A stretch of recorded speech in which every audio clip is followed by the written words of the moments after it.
What we are facing now as an ummah, we've never faced in any other time in our history. We're facing the threat of the dissolution of the human soul itself.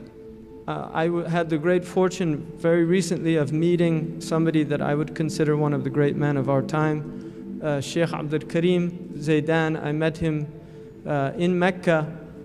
We had suhoor together, and he's an Iraqi sheikh of over 90 years of age, and he's written an encyclopedic work about the fiqh of women, of the ahkam pertaining to women, several volumes.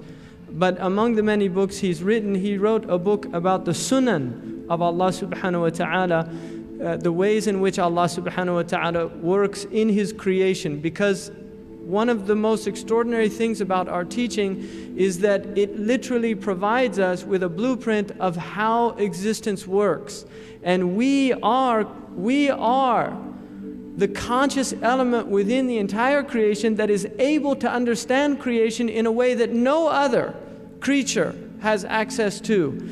We are able to prevent harm for ourselves or take ourselves to destruction based on the knowledge that we have been given. And so this sacred knowledge, this most profound knowledge, is something that Allah has bestowed upon us as an amana, as a trust, and it is a weighty trust, of which, according to the Quran, the angels, the mountains themselves, the earth refused, the mountains themselves refused to bear the weight of this amana, this trust, and the human being took it upon himself to bear this amana. And one of the things that this sheikh that struck me so much is that he came into the room and sat down, and given the age that he is, he obviously walks with some difficulty, and he sat down and he was very quiet. And somebody asked him a question, because there was another sheikh in the room who had been talking, and somebody asked him a question, and suddenly there poured forth from this man a passion that really struck me, given the age of the man, like a young man speaking with deep sincerity and passion, and it affected everyone in the room. And the gist of what he said is that we as an ummah are collectively facing a crisis that is unparalleled in the history of Islam. There is no other period in our history that is equivalent to the period that we have now. And the greatest reason for that is mass communication. The reason that we are threatened now, unlike any other time, is the power that the kuffar now have in their hands to attack the Muslims in the hearts of their own homes.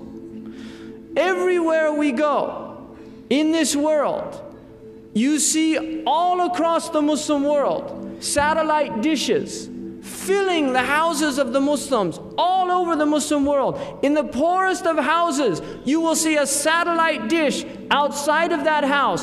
What that satellite dish is absorbing is the filth that is polluting the minds and the hearts of our youth, of our middle-aged, and of our old age, day in and day out, by night and by day. Ramadan has become now a time when people watch television because the best programming, quote unquote, is now given during Ramadan in the Arab world. People are watching television in Ramadan. This is a calamity. Really, we have to realize what is happening to this ummah. The massive impact, the massive power, because it is power. There is a power in the ability to influence the minds of people. We have let the devil into our front rooms, into our bedrooms, and open it up and allow the devil to raise our children, to teach our women, to corrupt their hearts. Really, it's something extraordinary. We have now on the Arabian Peninsula young men,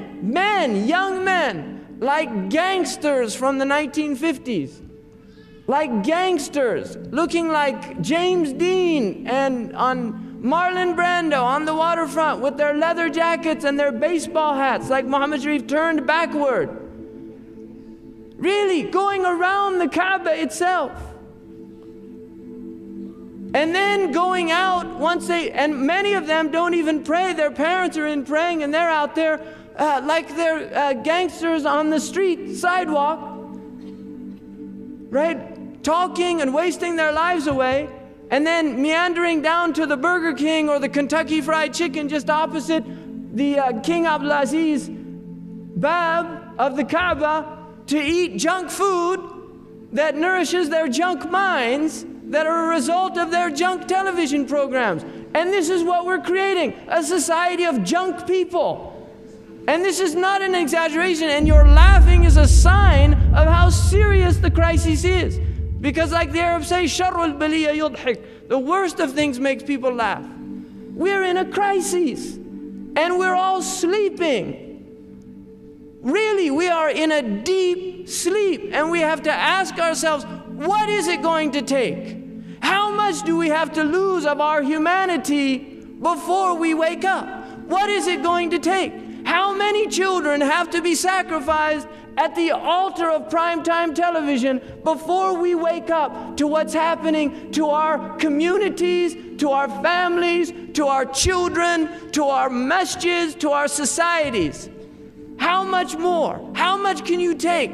How much can you fill your heart? With how much pollution? If Imam Shafi'i complained about losing some of the ability of his memory because he saw something haram for even a moment and maintained his glance, how much greater that we're filling our hearts with the haram day in and day out? How much greater that we have a crisis, people. And we have to wake up to the crisis and realize the weight that this ummah has. We have a great weight that's been given upon us because we are not like other people. We are not like other people, and we do not want to be like the Jews who were given the truth and turned away from the truth, and because of it, they incurred the wrath of Allah subhanahu wa ta'ala, and Allah afflicted them. This is what Allah says in the Quran. We do not want to be like that. The Sa'id, the felicitous one, is the one who learns by the tribulations of others. He does not learn through his own tribulation. He learns by the tribulation of others. By seeing others in tribulation, it wakes him up to the reality that the only way to prevent that tribulation is to stop and turn back to Allah subhanahu wa ta'ala. And this is what Allah wants of us. This is what Allah is asking for us to do, is to turn back to Allah subhanahu wa ta'ala collectively as an ummah. As an ummah, we have to turn back to Allah. We have to give up our pettiness. We have to set aside our differences. We have to wake up to the truth of this deen, and we have to take it out to people, because people are dying. The planet itself is dying. Our rivers are being poisoned. Our food is being poisoned. Our minds are being poisoned. We are killing ourselves. Your oppression is only harming yourselves. For the sake of our children, for the sake of the future of our children, for the sake of our children, we have to change. How much selfishness can go on? I want my children to grow up in a world that facilitates their humanity. It doesn't destroy it and take it away from them and deprive them of their humanity. It's their birthright to become human beings, to become real people, not to become junk people that spend their lives in trivialized malls, buying junk goods to fill their junk lives. How much more? When are we going to wake up collectively as an ummah and respond to the call of Allah and His Messenger?